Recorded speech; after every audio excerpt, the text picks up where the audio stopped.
2. You will hear a number of different recordings, and you will have to answer questions on what you hear. There will be time for you to read the instructions and questions, and you will have a chance to check your work. All the recordings will be played once only. The test is in 4 sections. Write all your answers in the listening question booklet. At the end of the test, you will be given 10 minutes to transfer your answers to an answer sheet. Now turn to section 1 of your question booklet.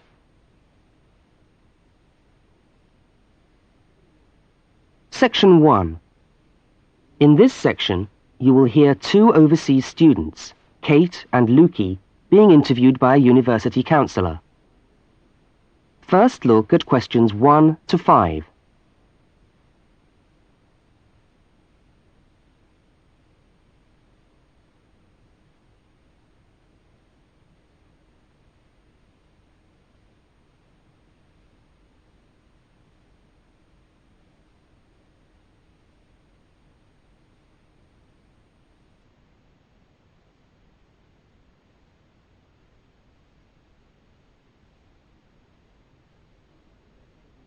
You will see that there is an example which has been done for you. On this occasion only, the conversation relating to the example will be played first.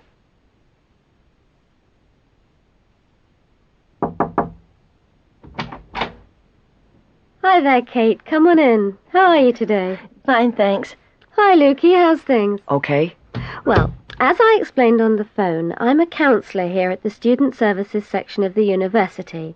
And I'm interviewing overseas students to help me draw up a guide for new students. So I'd be grateful if you could tell me a little about your time since you've been here in Cambridge. Right. Good idea. Now, Kate, let's start with you. Okay, this is your 2nd semester, isn't it?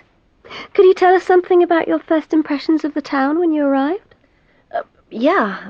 Well, first of all, I was struck by how quiet it is here in the evening. Kate's first impression of the town is that it is quiet in the evening, so quiet is the answer. Now we shall begin. You should answer the questions as you listen, because you will not hear the recording a second time. Now listen to the first interview with Kate and complete the notes by filling in the numbered spaces 1 to 5.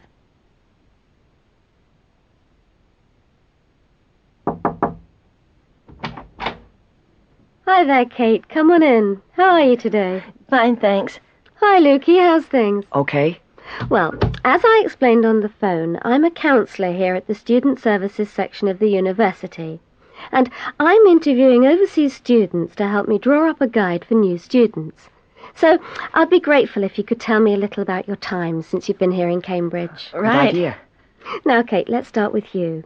Okay, this is your 2nd semester, isn't it? Could you tell us something about your first impressions of the town when you arrived? Yeah. Well, first of all, I was struck by how quiet it is here in the evening. Yeah, I suppose Cambridge is a quiet place. Where did you live when you first arrived? Well, I went straight into student accommodation. It was a kind of student hostel. Ah, right. So you didn't have to worry about doing your own cooking or anything like that? No, but sometimes I wished I had. The food at the hostel was awful. Oh, dear. But how were the other students?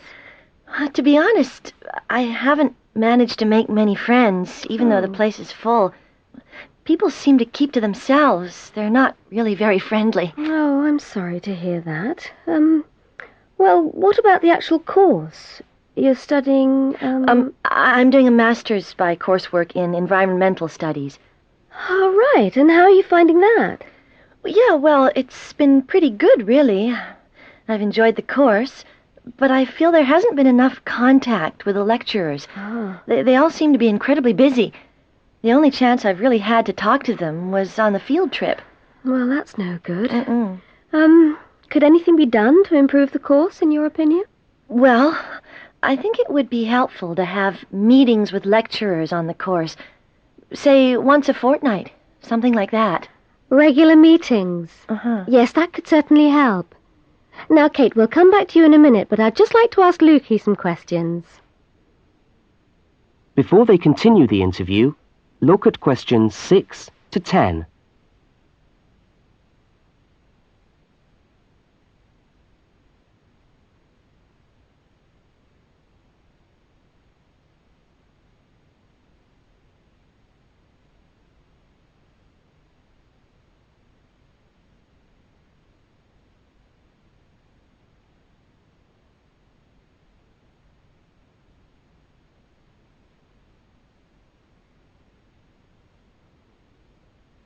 As you listen to the rest of the interview, complete the notes.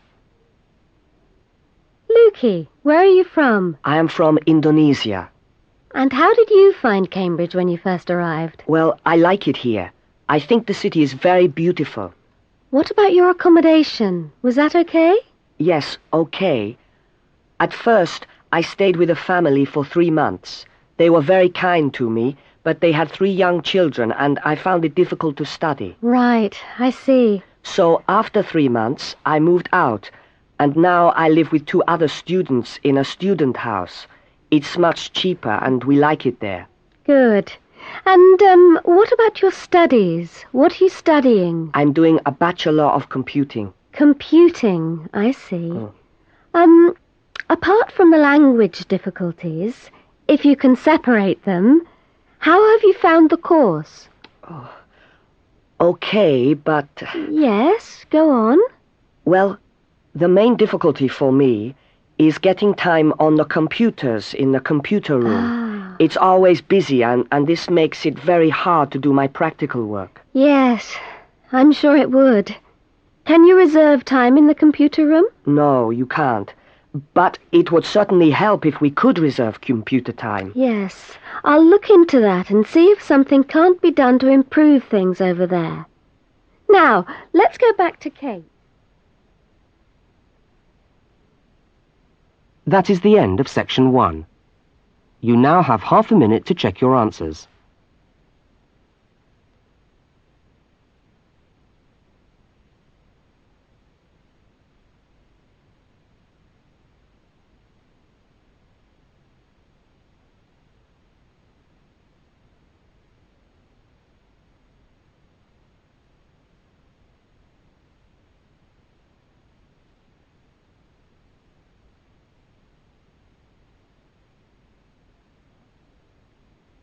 Now turn to section 2.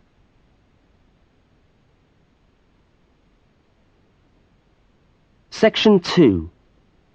You are going to hear a radio talk about buying a bicycle. First, you have some time to look at questions 11 to 20.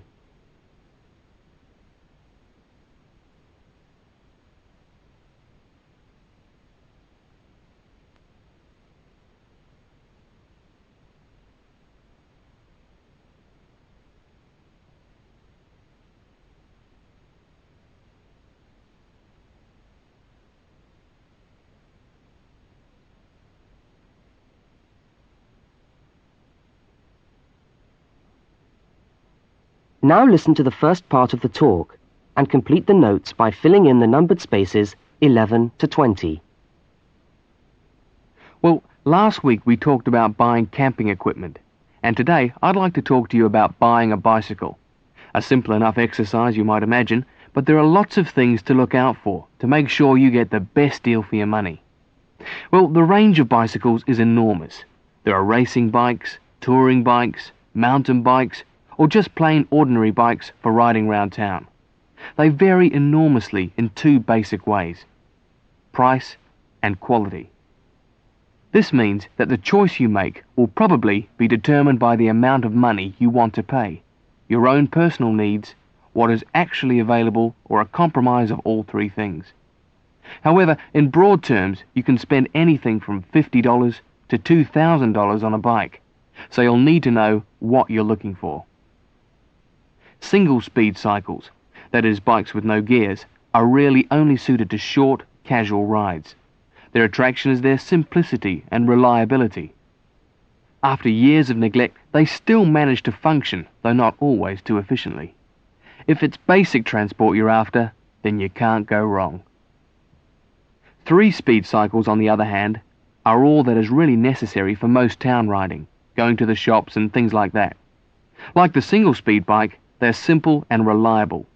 If you are going to be going up and down lots of hills, then you'll probably want something more efficient. 5 and 10-speed bicycles are best suited to riding over long distances or hilly terrain and to serious touring. So if it's serious touring you're interested in, get a 5 or 10-speed bike. However, it's worth remembering that the difference in price between a 5 and 10-speed cycle is usually very little, and so it's well worth paying that little bit extra to get the 10-speed one. So I would tend to recommend the 10-speed bike as the price is similar. However, you'll be getting better quality components. Now the next thing we need to look at is size. Buying a cycle is like buying clothes. First of all, you find the right size and then you try it on to see if it fits. Contrary to what you might imagine, the size of the cycle is not determined by the size of the wheels, except in children's cycles, but by the size of the frame. So you'll need to measure the length of your legs and arms to get a frame that is the right size for you. Well, that's all from Helpful Hints for today. That is the end of section 2. You now have half a minute to check your answers.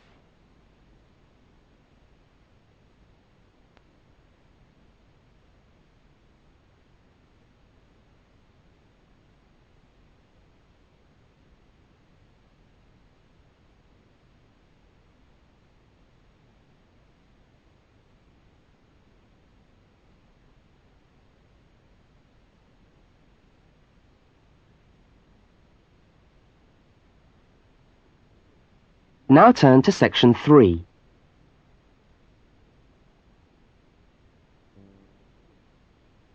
Section 3. In this section, you will hear a conversation between two students, Fiona and Martin, talking about a tutorial topic. First, look at questions 21 to 24.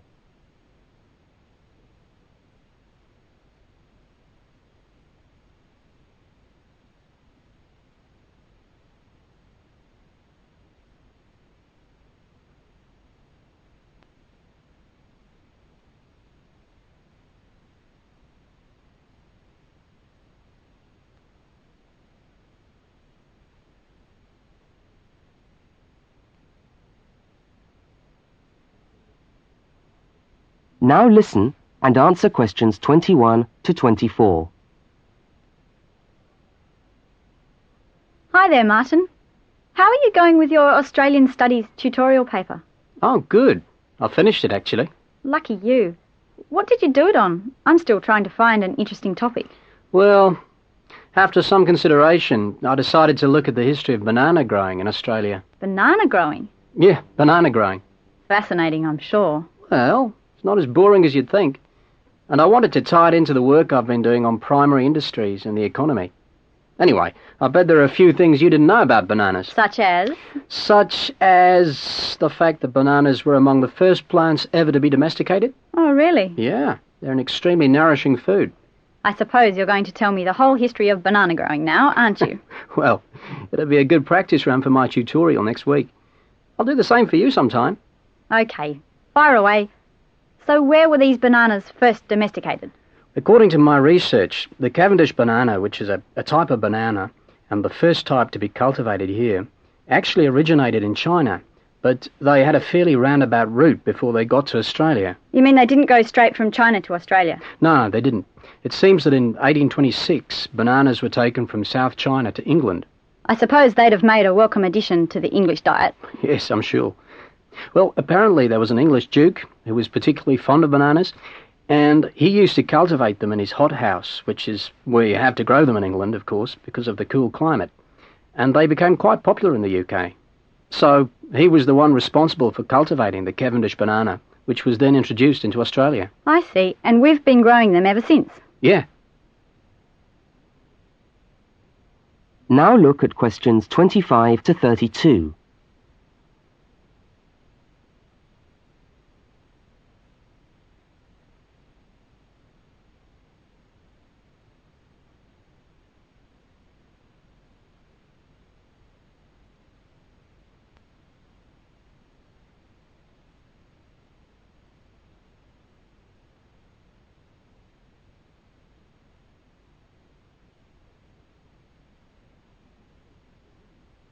As the conversation continues, complete Martin's notes.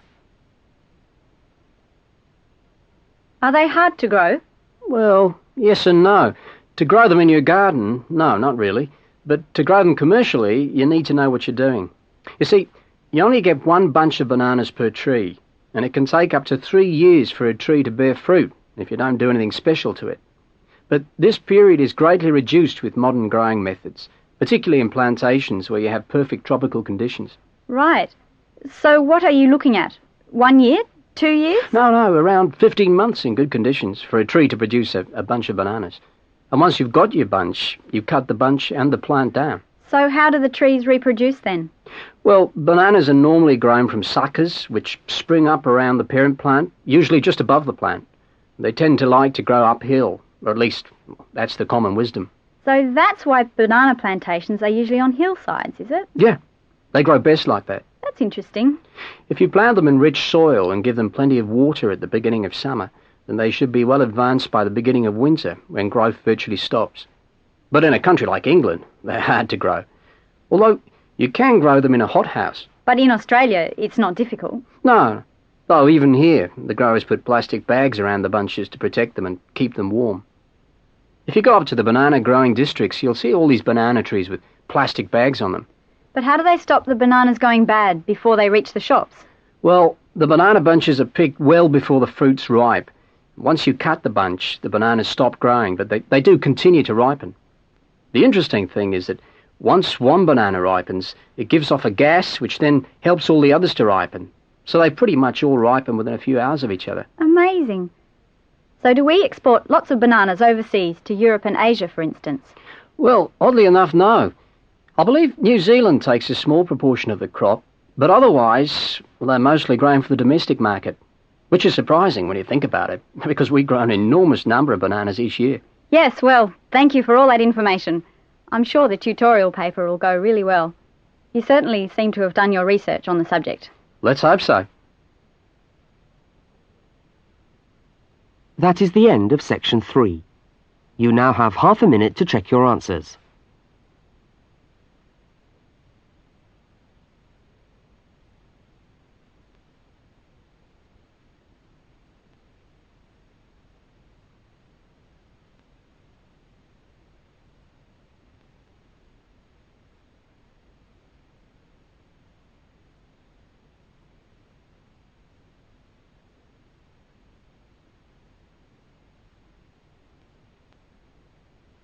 Now turn to section 4.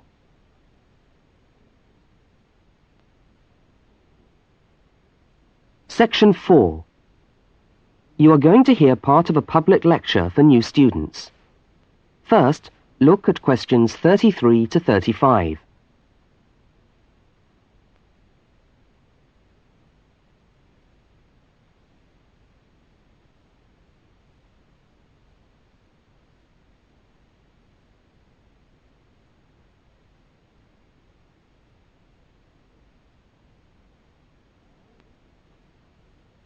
Now listen and answer questions 33 to 35.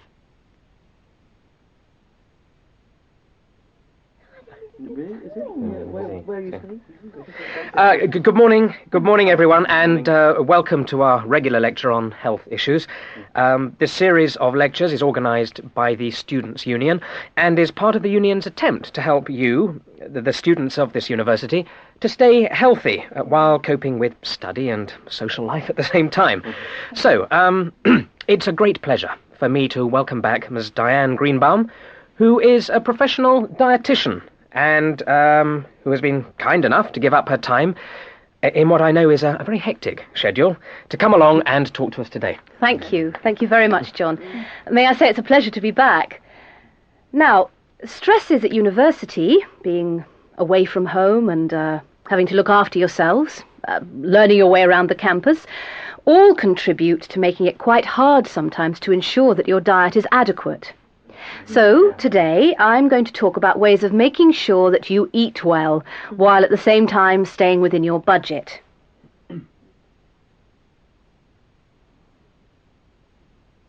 Now look at questions 36 to 41.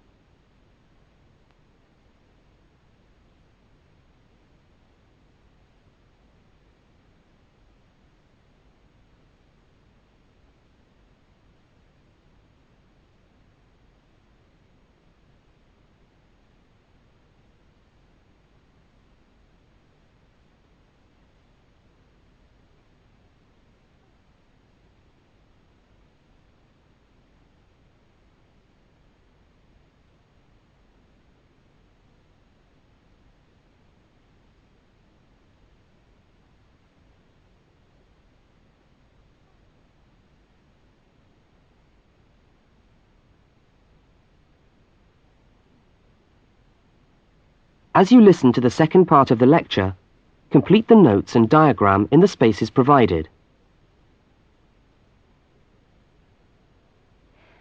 If you have a well-balanced diet, then you should be getting all the vitamins that you need for normal daily living. However, sometimes we think we're eating the right foods, but the vitamins are escaping, perhaps as a result of cooking, and anyway, we're not getting the full benefit of them. Now, if you lack vitamins in any way, the solution isn't to rush off and take vitamin pills, though they can sometimes help. No, it's far better to look at your diet and how you prepare your food. So, what are vitamins? Well, the dictionary tells us they are food factors essential in small quantities to maintain life. Now, there are fat-soluble vitamins which can be stored for quite some time by the body, and there are water-soluble vitamins which are removed more rapidly from the body. And so a regular daily intake of these ones is needed. Okay, so how can you ensure that your diet contains enough of the vitamins you need? Well, first of all, you may have to establish some new eating habits. No more chips at the uni canteen, I'm afraid. Now, firstly, you must eat a variety of foods. Then you need to ensure that you eat at least 4 servings of fruit and vegetables daily. Now, you'll need to shop 2 or 3 times a week to make sure that they're fresh, and store your vegetables in the fridge or in a cool, dark place. Now, let's just refresh our memories by looking at the healthy diet pyramid. Okay, can you all see that? Good. Well, now, as you see, we've got 3 levels to our pyramid. At the top, in the smallest area, are the things which we should really be trying to avoid as much as possible. Things like, yes, sugar, salt, butter, all that sort of thing. Next, on the middle of our pyramid, we find the things that we can eat in moderation. Not too much, though. And that's where we find milk, lean meat, fish, nuts, eggs. And then at the bottom of the pyramid are the things that you can eat lots of, because they're the things that are really good for you. And here we have bread, vegetables and fruit. So, don't lose sight of your healthy diet pyramid when you do your shopping.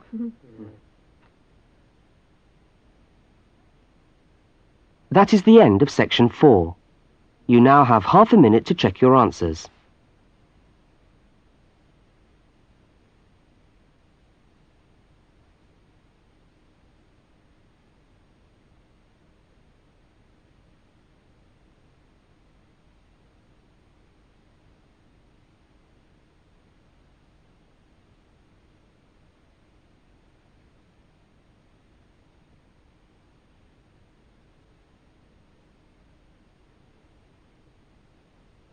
That is the end of the listening test. You now have 10 minutes to transfer your answers to the listening answer sheet.